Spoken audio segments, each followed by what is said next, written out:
चलिए दोस्तों, welcome back to my YouTube channel. ठीक है, कल हम अध्याय 2 देखे थे। अध्याय 2 में हम कुछ उदाहरण देखे थे। उस उदाहरण का मैं आज आपको ग्राफ में बना के दिखाऊंगा कि ग्राफ में कैसे बनते हैं। तो चलिए हम लोग देखते हैं ग्राफ में। चलिए दोस्तों, देखते हैं। पिछले वाले क्लास का ये समीकरण है, इसमें हम जैसे मार रखे थे, अब मैं आज इसको ग्राफ में बनाकर दिखाऊंगा। ठीक है, चलिए आप देखते रहिए।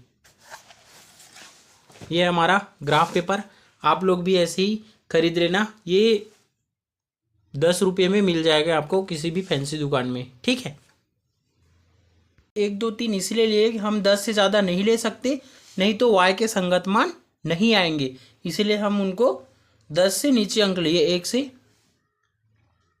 ठीक है, चलिए अब हम लोग ग्राफ बनाते हैं। ऐसी ग्राफ आप लोग खरीद लीजिएगा दुकान से, कहीं भी 10 रुपये या 20 रुपये में आप लोगों को मिल सकते हैं। चलिए अब ग्राफ बनाते हैं। ठीक है, ताकि आप लोग को और क्लियर समझ में आ जाए।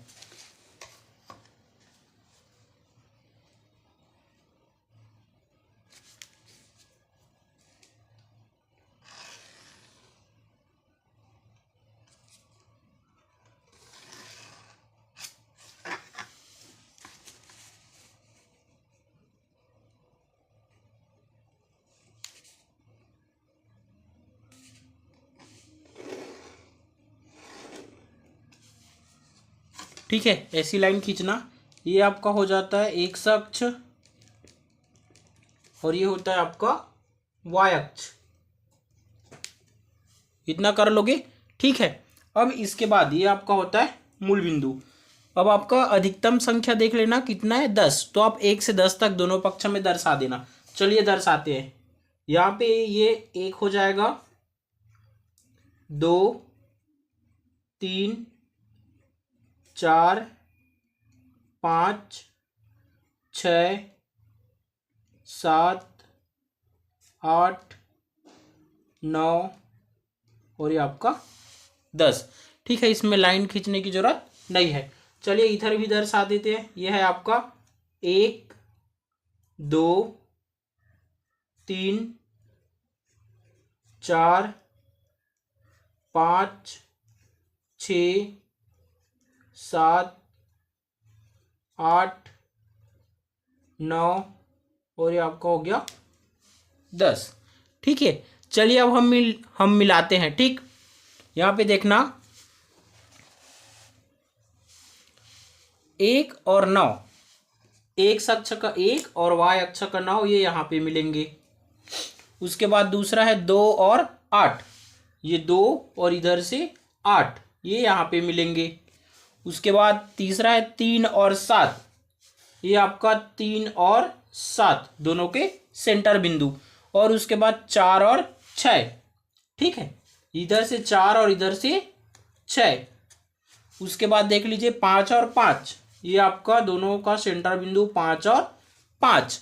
और उसके बाद है आपका 6 और 4, तो ये 6 और ये 4। ठीक है, इतना कर लोगे। अब इसको स्केल की सहायता से मिला दीजिए।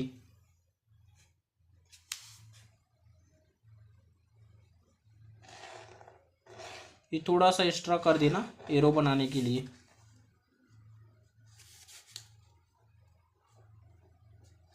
ठीक है, चलिए दूसरा देखते हैं। पहला 1 और 5। ठीक है, 1 इधर से 5, ये आपका सेंटर बिंदु। उसके बाद 2 और 6, ये 2 और ये 6। उसके बाद 3 और 7, ये मिले हुए पहले से। 4 और 8, ये आपका 4 और 8। उसके बाद 5 और 9, 5 और ये आपका 9। उसके बाद 6 और 10, ये यहाँ पे आएगा। ठीक है, इतना समझ में आ रहा है ना, साफ साफ दिख रहे हैं। चलिए इसको भी हम आपस में मिला देते हैं।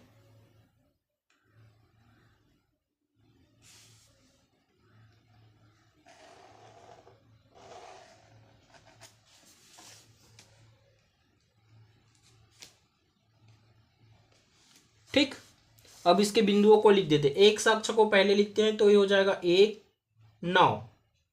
उसके बाद दूसरा है 2 8 और तीसरा है आपका 3 और 7। उसके बाद चौथा है 4 और 6। उसके बाद 5 5। उसके बाद है 6 और 4। इसका भी मिला लीजिए, इसका है 1 5। उसके बाद 2 6, 3 7 तो मिले हैं। उसके बाद है 4 8। उसके बाद है 5 9 और लास्ट है आपका 6 और 10। तो आपका दोनों का कटान बिंदु कहाँ पे मिल रहा है? 3 और 7 पे। ठीक है, आपका पहला समीकरण यहां पर है, तो आप लिख दीजिएगा x प्लस y बराबर 10। और इस समीकरण में लिखिएगा यहाँ पे y बराबर x प्लस 4। तो देखो ग्राफ में कितना सुंदर बन रहा है। ठीक है, समझ। चलिए इन सभी सवालों को हम एक एक करके देखेंगे। ठीक है, चलिए दोस्तों अब हम लोग देखते हैं प्रश्नावली 1 का पहला सवाल। ठीक है, हमें बोला गया इसमें समीकरण बनाना है। तो समीकरण बनाने के लिए दो चीजों की आवश्यकता होती है, जिसमें से हमें एक को x समान रहता है और दूसरे को y। चलिए इसको हम हल करते हैं तो ज्यादा समझ में आ जाएगा। माना बल्ला x है तथा गेंदे y है, तो ठीक है। अब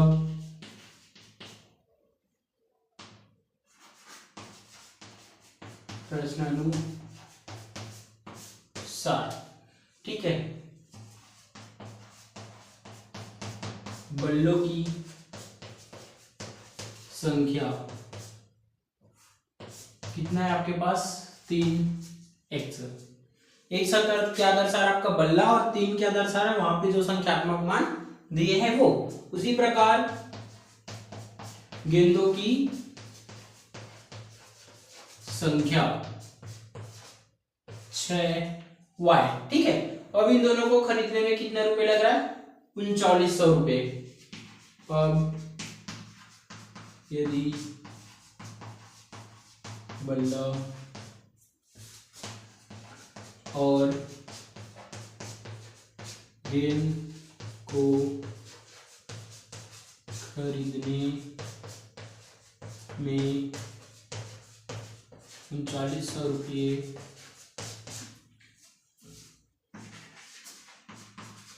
लगते हैं, तो सिंपल, जब भी कुल की बात आती है हम जोड़ देते हैं। तो आपका ये 3 जो बल्ला है और 6 जो गेंदे हैं आपस में मिलके एक समीकरण का निर्माण करेंगे। ये समीकरण नंबर 1। इतना समझ में आया? चलिए आगे करते हैं। इसी प्रकार इसका दूसरा इक्वेशन देख लो। यहां से कितने बल्ले की आवश्यकता है? 1। कितने गेंदों की आवश्यकता होती है? 2। यहां से चालू कर देना। अब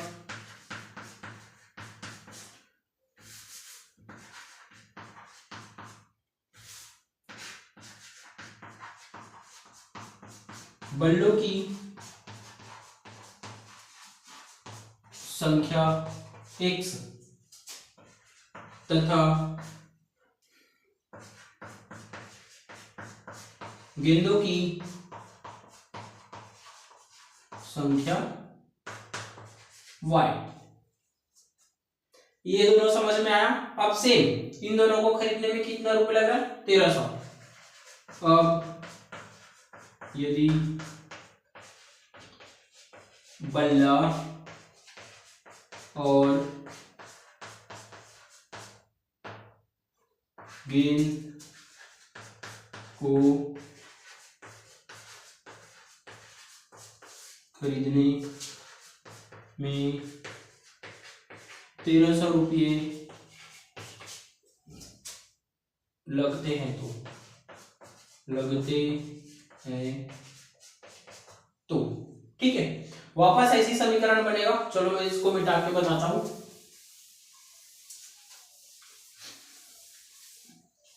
चलो वापस ये हो जाएगा आपका x प्लस 2y बराबर ये 1300। ये समीकरण नंबर 2, और यही आपका फाइनल आंसर है, क्योंकि हमें समीकरण बस ही बनाना है, हल नहीं करना है। ठीक है, पहला सवाल समझ में आया। वापस हम दूसरा देखते हैं। यहाँ पे अब यहाँ क्या बोला है, दो संख्याओं का योग। दो संख्या तो हमें पता नहीं है, क्या करोगे, माना पहला संख्या x है तथा दूसरा संख्या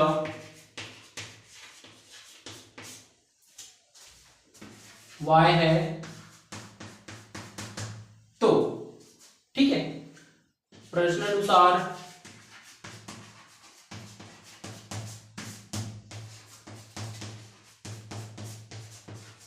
दोनों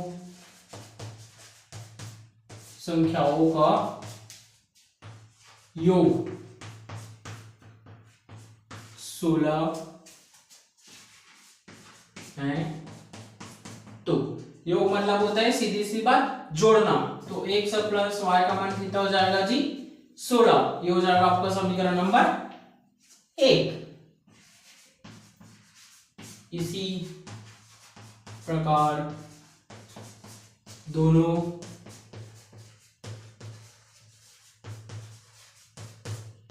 संख्याओं का अंतर 8 है। तो ठीक है, अब क्या बोला है, 8। अंतर मतलब होता है घटाना, तो x माइनस वाई बराबर कितना हो जाएगा आपका 8। ये आपके क्या हो जाएंगे आंसर, क्योंकि हमें सिर्फ समीकरण बनाना है और कुछ नहीं करना है। ठीक है, तो अब हम लोग देखते हैं तीसरा सवाल। अब इतना तो समझ में आ गया होगा कि किसको क्या मानना है। यहाँ पे दो चीज दिया है, उसमें से एक को x मान लो, माना सेब x है तथा अंगूर y है। तो दुकान में सेबों की संख्या कितना हो जाएगा जी, 2x। उसी प्रकार दूसरा, दुकान में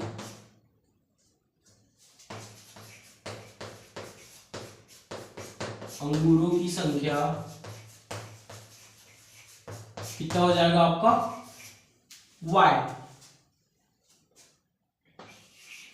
अब सेब और अंगूर की कीमत 160 रुपये है। तो ठीक है, अब पारी आ गया समीकरण बनाने का। तो ये हो जाएगा 2x, ये सेब को दर्शा रहा है, ये अंगूर को दर्शा रहा है, और ये दोनों के मूल्य को। ये समीकरण नंबर 1। इसका दूसरा समीकरण सेम ऐसे ही बनेगा।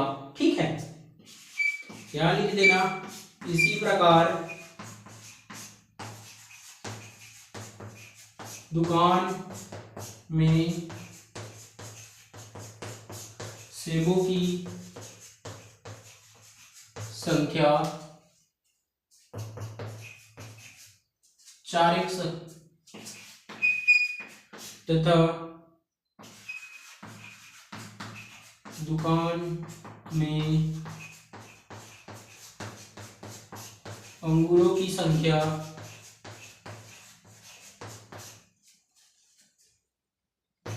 कितना हो जाएगा, अंगूरों की संख्या 2y।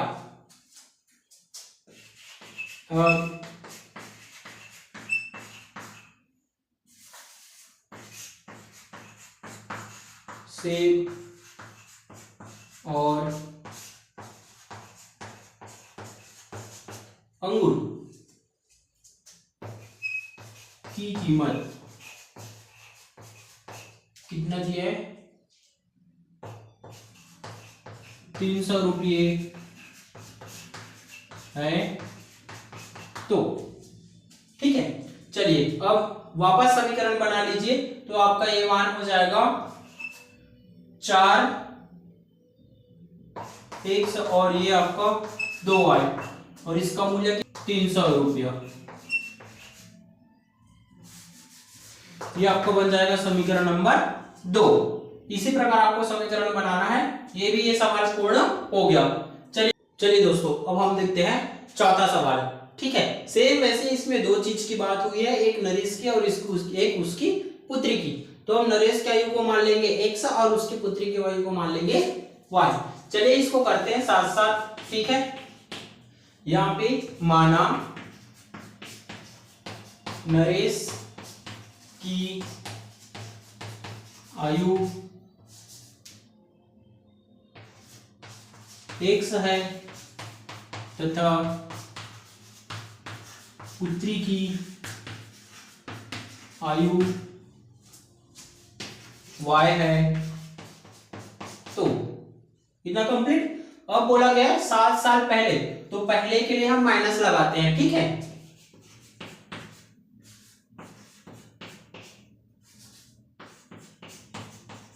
सात साल पहले नरेश की आयु,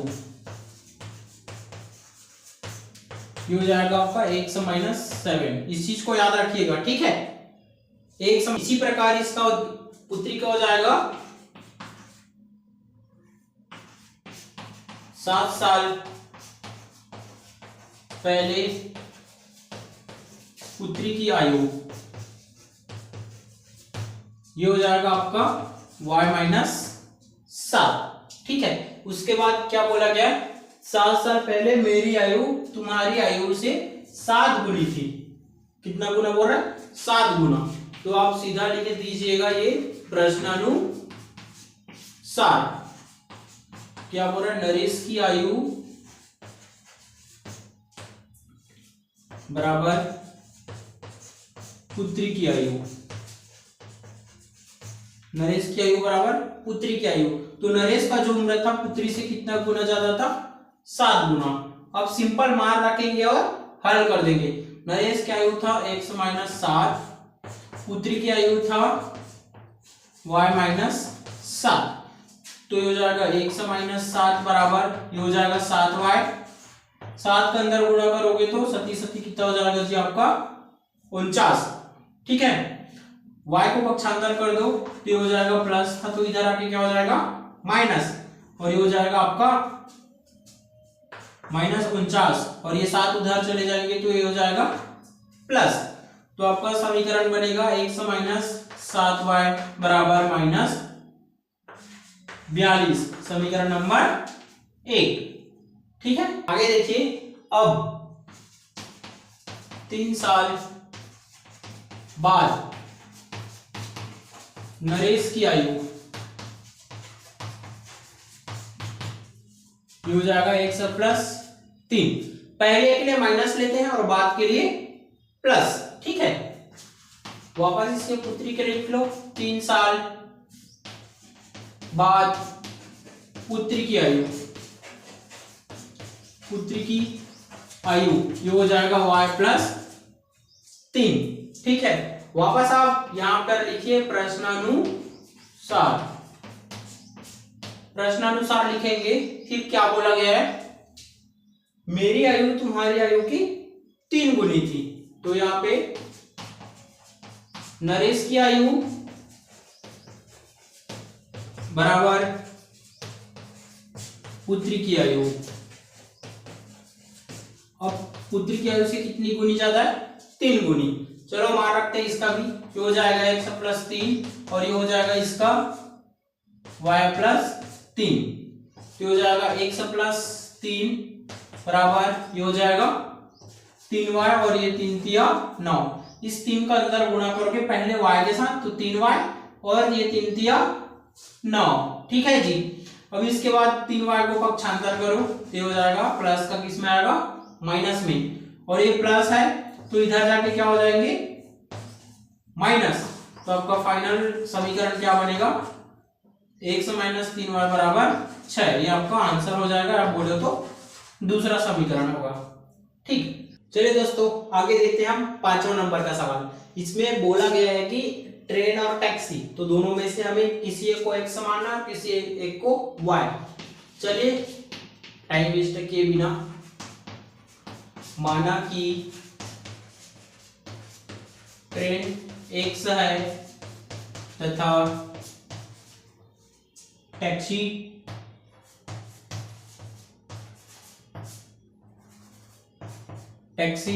y है, तो ठीक है। चलो अब इसको ना ज्यादा लंबा ना खींच के छोटे से निपटाते हैं। देखो एक व्यक्ति है जो कार्यालय जाने के लिए ट्रेन और टैक्सी का उपयोग करता है, तो दोनों मिल के जा रहे हैं ना, तो x प्लस वाई, और उस कार्यालय की दूरी कितनी है 90 किलोमीटर। तो ये समीकरण नंबर 1। इसी प्रकार अब देखो ट्रेन का स्पीड ज्यादा होते हैं टैक्सी से, तो ये हमारा हो गया टैक्सी और ये हो गया 2x ट्रेन, क्योंकि टैक्सी का स्पीड जो ट्रेन का जो स्पीड है टैक्सी से 2 गुना है, तो ये हो जाएगा समीकरण नंबर 2। ये आपका प्रश्नावली पहला का पहला पूरा सवाल, 5 सवाल थे, सभी कंप्लीट हो गया। अब हम लोग देखेंगे दूसरा नंबर का सवाल, ठीक है। चलिए दोस्तों अब हम आगे देखते हैं सवाल नंबर 2। इनसे पहले हम पिछले वाली वीडियो में चर्चा किए थे कि आपको चित्र देख के पहचानना आना चाहिए कि कौन सा हल है। अब यहाँ पे देखो एक दो रेखा है जो एक दूसरे को आपस में प्रतिच्छेद कर रहे हैं, काट रहे हैं, तो वो कौन सा हल होते हैं हमने पिछले वीडियो में बताया था। यदि आप नहीं देखे होंगे तो पहले जाके देखिए, उसके बाद हल बताइएगा, ठीक है। चलिए मैं ही बताता हूं। यहाँ पे जब एक दूसरे को दो रेखाएं आपस में काटती है तो वो होता है अद्वितीय हल।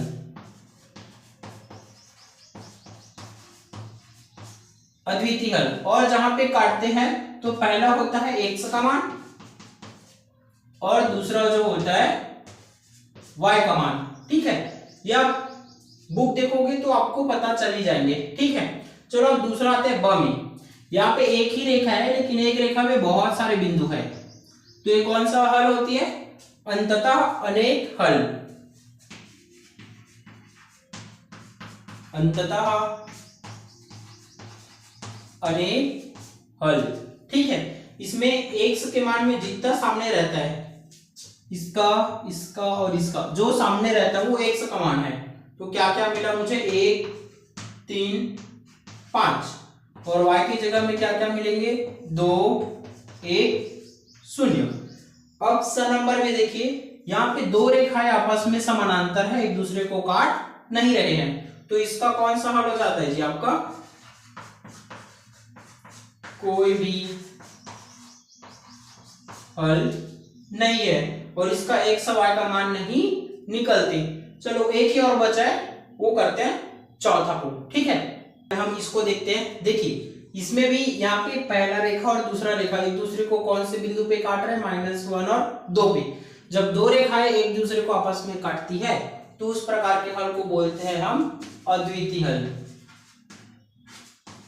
अद्वितीय हल, और उस स्थिति में x का मान जो पहले बिंदु रहते हैं वो हो जाते हैं, तो यहाँ पे x का मान -1 और y का मान हो जाएगा आपका 2, ठीक है। चलो आपका ये अध्याय 2 का प्रश्नावली 1 पूर्ण हो चुका है, ठीक है। कल हम नया सीखेंगे, ठीक है।